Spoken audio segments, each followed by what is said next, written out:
Hey guys, I am bringing you another romance arc review, and I have to say straight up I'm a little bit under the weather, so my normally bubbly self may be taking a slight nap right now. But I also have feelings about this book, so I'm hoping that will push through and I'll be able to properly give you guys a good explanation about why I have feelings. The book in question is called Love at First Bite by Anna E. Collins. This is nominally a enemies to lovers romance between Danny or Danielle and Wyatt. I say nominally for reasons that will become clear once we get into it, but the basic premise of this book is the opening scene, which is absolutely fantabulous, is Danny going to a paintball course in her wedding dress, and she is supposed to have been getting married that day to her partner of 3 years whose name was Sam.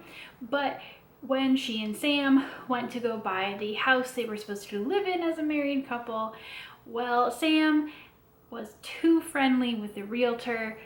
Danny caught them together, and so she called off the wedding. So instead of moping, doing whatever, she decides to take her dress to a paintball track on her wedding day and just get it all shot to hell in paintball colors.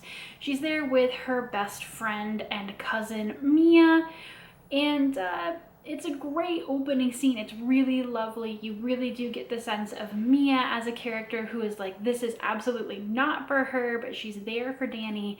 And Danny is the kind of character who's like, well, this is what we're doing now. It's not what I planned, but she commits 110%. So that was a really great opening, and it kind of all goes downhill from there. So where Wyatt comes in, Wyatt and Danny work together at a architectural firm. Danny does interior design and Wyatt is an architect, and there is nominal discussion at the beginning of the book that Wyatt is very closed off.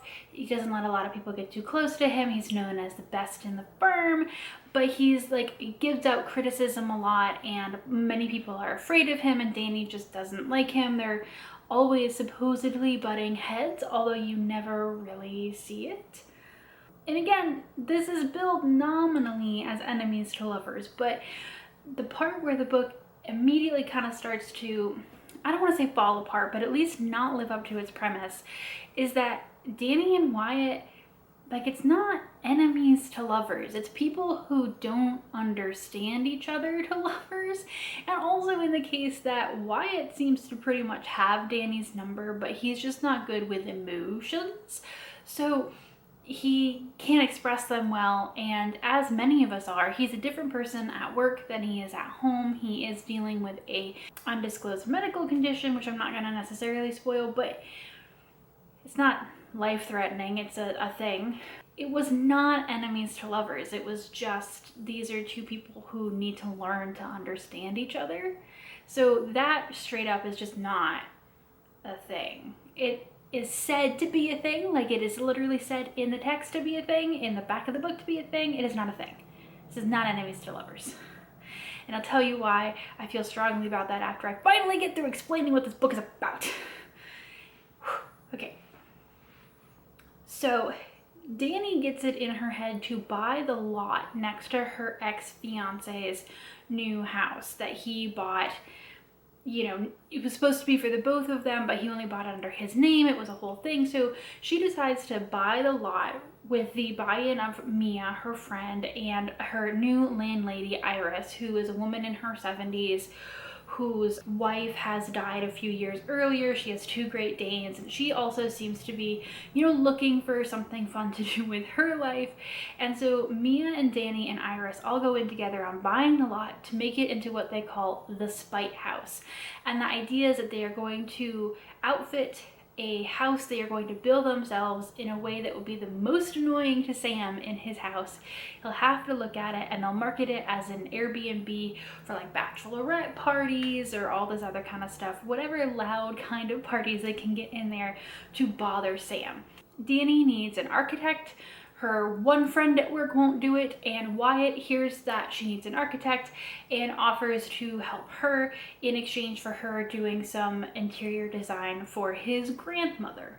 And this is immediately what I mean by it is not enemies to lovers. From that interaction, the way that it's written, you understand that this is very, very like flimsy on Wyatt's part, that he wants to help Danny. Like that's what he wants to do. He wants to be around her. He wants to help her. And she almost immediately goes, oh, Wyatt knows how to smile and he's really hot when he smiles. And so the best part of it, enemies to lovers, is them learning, you know, unpacking why they don't like each other. Yes, it's often a lot of just like unresolved sexual tension, but there's a burn to it. And so some books burn slower than others, but this book has no burn at all. This is the struggle with this book, is that once the initial opening concept is established, the plot is very murky. For example, the enemies to lovers thing, they are supposed to be, you know, figuring out they don't hate each other as it turns into love, but like they just start falling for each other, but it's not really clear, at least on Danny's side, why, except for the fact that she sees that he's a nice guy and he's hot and that he can smile. And then she learns about his undisclosed medical condition, which again is not life-threatening, but does kind of affect the way that he runs his life. And she says she doesn't feel pity for him, but like kind of feels like pity.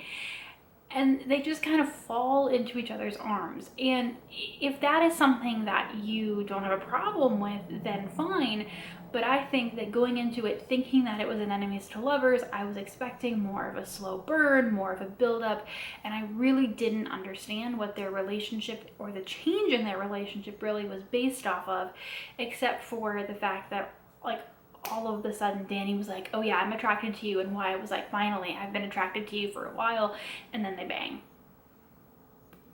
There was no payoff, and I like my romance novels to have a payoff.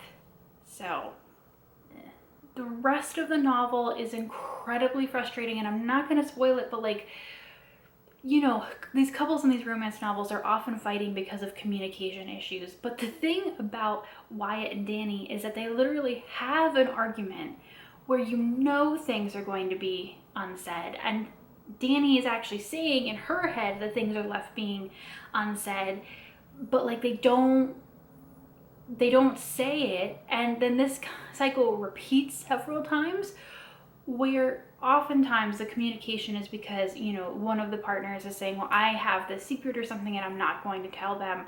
And often their excuse is, well, the opportunity never came up. Again, every single one of their fights is just like them being unable to communicate and saying that they have things that they're not saying that they know they should say when the person is right there and the opportunity is right there, and not saying them. And I understand that this is a thing that happens in real life. We have arguments and we don't say the things that we know maybe we should say because we're angry or we're upset or we're confused. But to have that happen multiple times, it was just frustrating. And especially because it just kind of underscored to me that this relationship was really not built on trust. It wasn't built on, you know, a mutual even like, to me it just seemed to start from mutual lust, and it never really progresses forward. Like, you understand that they enjoy each other's company and that's very sweet, but like there's a difference between just, you know, having sex and enjoying having sex with someone, which is absolutely fine, and then like being in a love relationship, which is clearly what it's trying to say their relationship is turning into, when for me it just firmly stays in the I like to have sex with you column, which is fine,